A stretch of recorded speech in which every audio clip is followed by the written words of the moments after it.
Hello, people. Welcome back. This is Hanira. Human body is a whole set of minute chemical components wrapped up into a single piece.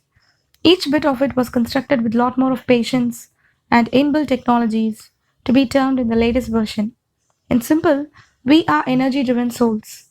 We contribute to nature, and nature excels in throwing back so many blessings upon us.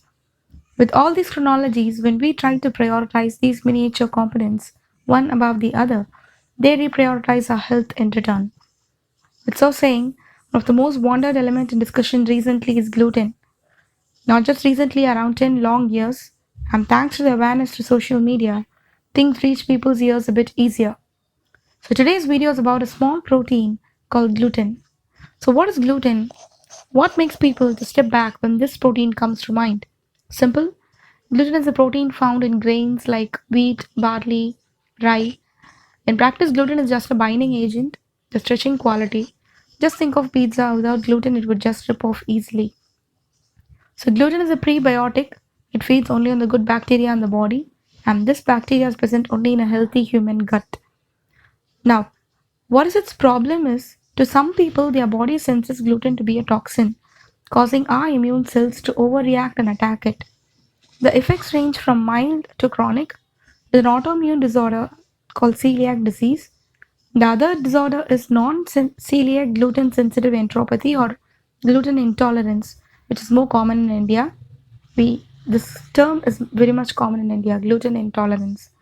There is no diagnostic test for GSC, but it's determined by persistent symptoms and a negative diagnostic celiac test. Other than these two, we have two reactions named wheat allergy and dermatitis herpetiformis, which are related to skin rashes. We, as normal people without any medical backgrounds, should know some basic chemistry about gluten in order to know its side effects and long term effects. The above term diseases are more common in Western people since their staple food is as bread or something related to it. But here in India, this issue raised into concentration when people started using more of maida, another form of wheat, and all baked processed items. Our staple food rice is rich in carbohydrates and it also shoots up the blood glucose level. That's true, but we have a variety of rice based on our body's necessity. There's not just a single form of rice available in India. So, to better know this difference, a small example is Americans consume 95 kg of wheat in the year 2017, just for an example and for an analysis basis. The same year, consumption in Japan was 50 kg of wheat per person. But rice consumption in America was 17.5 kg per person, whereas 67 kg per person in Japan. Both rice and wheat combined, people ate around 112.5 kg in America, but 117 kg in Japan. So Japanese people eat more of these two grains combined, but they are eating almost half as much as wheat as Americans. This drastic difference in wheat consumption could be a big factor in the drastic difference in obesity rates in those two countries. But there's more than just weight gaining happening when you consume gluten. It's nothing but gluten is actually a combination of two proteins, gliadin and gluten. Just bear with me for this chemical explanation because we must know what we are eating and when we eat something, what happens to us. The thing about gluten is that although many people can eat it without any obvious problems, no one is able to completely digest it. To make use of the protein in our food, we need to break the proteins down to their basic building blocks. So you can think of a protein strand like a pearl necklace. Our digestive enzymes break the necklace into pieces and digest it. So all of these proteins we ingest can be completely dismantled with the exception of just one protein called gluten and more specifically its components, gliadins and glutenins. So after eating something like bread or something with gluten content, these undigested gluten float around, causing the body to unleash an immune response to fight against it, as I said already. Now, this immune response provokes inflammation. Inflammation is nothing but it's a natural response to infections and injuries in our body.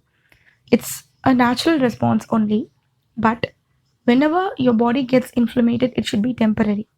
It's not something you want to be happening every time you eat something. So, as you know, the skin acts as a barrier to prevent unwanted things from getting inside the body. Similarly, the epithelium of your gut, its lining, acts as a barrier to prevent unwanted gut contents from leaking into other parts of the body. On the lining of the gut are spaces something like gates. If they remain open, at inappropriate times, it can cause a lot of problems, just like walking around with open wounds on the skin can cause a lot of problems, isn't it? So, you don't want open spaces in the lining of your gut, leaking things in and out of the gut. So, this is controlled by another protein called zonulin. This gliadin, what it happens is it adjusts zonulin, the key drawbridge, to allow gliadin peptides to leak into the bloodstream. So that's where the problem is being caused. That's about the chemistry of gluten. A majority of food product is in the supermarket contain gluten or some component of wheat. So we must be aware of what we eat. Gluten has useful properties for making all kinds of food. It's a good stabilizing agent. It's acceptable. It itself is found in many other products. For example, like ketchup, soya sauce, cold cuts, and even lipsticks. So be careful about what products you choose and what are its components. Secondly, wheat has changed quite a bit over time. People usually question when Western people are consuming gluten contained breads and cakes for so long years, they are saved from it. See, wheat was pretty much the same for past 10,000 years or so that we have been eating it until the second half of the 20th century, almost after World War II. So when hybridization techniques transformed the grain, in fact, people found that compared to ancient strains of wheat, modern wheat expresses a higher quantity of genes for gluten. This hybridized grain has a higher quantity of genes for gluten, proteins that are associated with celiac disease. We need not bother about celiac disease because our staple food is rice. But nowadays, the fast food we eat, the other sorts of food culture we bring into our own culture, will have a long term effect. Not at least obvious, will have a long term effect. So we have to be careful on what we are eating. Another culprit is the modern preparation methods of wheat. It is used to be that making bread required a long fermentation process that required a couple of days. Now we can go from flour to loaf of bread in just 2 hours. So just imagine what a drastic change in the grain would have happened. In any case, it appears that most anyone could benefit in some way from eating less wheat and gluten. So, depending on who you are, you can obviously tolerate more or less. In other people, constant consumption of wheat can slowly chip away their health with persistent inflammation. And some people can seemingly eat all the gluten containing food they want and not have any problems. At least, no obvious problems. But surely it will have a long term effect. In case you avoid gluten to include all kinds of processed foods, you end up in obesity and metabolic syndrome. So be careful about that also. Speculation has also focused on low nutritional quality of processed gluten free food. They are rich in sugar, saturated fats, and have a higher glycemic index. So when you avoid a particular type of food, be aware on why it should be and how well it can be replaced. That's the purpose of this video, not only just about gluten. When we replace a particular food with some other one, know about its components, what it's made up of, and how well it can be taken in order to get into all the nutrients. That's very important. Remember, one who largely feeds no measure of the fire within maintains that thoughtless man shall feel unmeasured pains. Thank you and meet you soon.